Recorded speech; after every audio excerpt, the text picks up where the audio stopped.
അവതരിപ്പിച്ച എല്ലാ ബജറ്റിലും വ്യത്യസ്ത ആശയങ്ങൾ ഉൾപ്പെടുത്തുന്നതാണ് കെ.എൻ. ബാലഗോപാലിന്റെ പ്രത്യേകത. ഇത്തവണത്തെ ബജറ്റിൽ ഗ്രീൻ ഹൈഡ്രജൻ വാലി പദ്ധതിയും GPS ക്ലസ്റ്റർ പദ്ധതിയും ഇതിന് ഉദാഹരണമാണ്. വിദ്യാർത്ഥികളെ ലക്ഷ്യമാക്കിയുള്ള ഫ്രീഡം സ്ക്വയറും പ്രതീക്ഷ നൽകുന്ന പദ്ധതികളാണ്.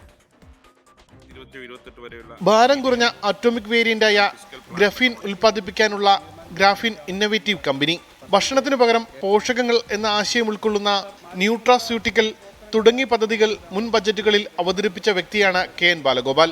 ഇത്തവണയും ബജറ്റിൽ ചില വ്യത്യസ്തമായ ചിന്തകളുണ്ട്.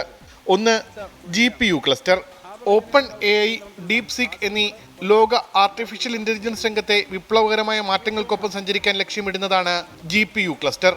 AI-ക്കൊപ്പം AVGC അഥവാ animation, visual effects, gaming, comics മേഖലകൾക്കായാണ് തിരുവനന്തപുരത്ത് GPU ക്ലസ്റ്റർ പ്രഖ്യാപിച്ചത്.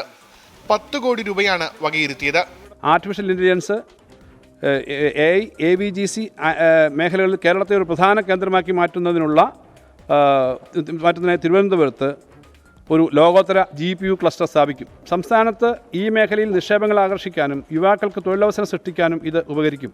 ഇതിൻ്റെ പ്രാഥമിക പ്രവർത്തനങ്ങൾക്കായിട്ട് 10 കോടി രൂപ അനുവദിക്കുന്നു. മറ്റൊന്ന് ഗ്രീൻ ഹൈഡ്രജൻ വാലിയാണ്. പരിസ്ഥിതി സൗഹൃദമായ ഹൈഡ്രജൻ ഇന്ധനം ഉൽപ്പാദിപ്പിക്കുന്നതിനു വേണ്ടി ഒരു പദ്ധതി. ഇതിനായി ഒരു കമ്പനി രൂപീകരിക്കും. പദ്ധതിയുടെ ആദ്യഘട്ടമായി 5 കോടി രൂപ മാറ്റിവെച്ചു. സംസ്ഥാനത്തെ കോളേജുകളിലെ ഇന്നൊവേഷൻ ഡെവലപ്മെന്റ് സെന്ററുകളെ ഏകോപിപ്പിക്കുന്ന പരീക്ഷണ തൊഴിൽശാലയാണ് മറ്റൊന്ന്. പേര് ഫ്രീഡം സ്ക്വയർ. 2 കോടി രൂപയും വകയിരുത്തി. ഏജന്റിക് AI വികസിപ്പിച്ചെടുക്കുന്നതിന് ദേശീയ തലത്തിൽ ഹാക്കത്തോൺ സംഘടിപ്പിക്കാനും ബജറ്റിൽ പ്രഖ്യാപനമുണ്ട്. ഇത്തരത്തിൽ വൻ തുകകൾ മാറ്റിവെച്ചില്ലെങ്കിലും വ്യത്യസ്തമായ ആശയങ്ങൾ കൊണ്ട് സമ്പന്നമാണ് കെ.എൻ. ബാലഗോപാലിന്റെ 5ാമത്തെ ബജറ്റ്. ഉമേഷ് ബാലകൃഷ്ണൻ, 24, തിരുവനന്തപുരം.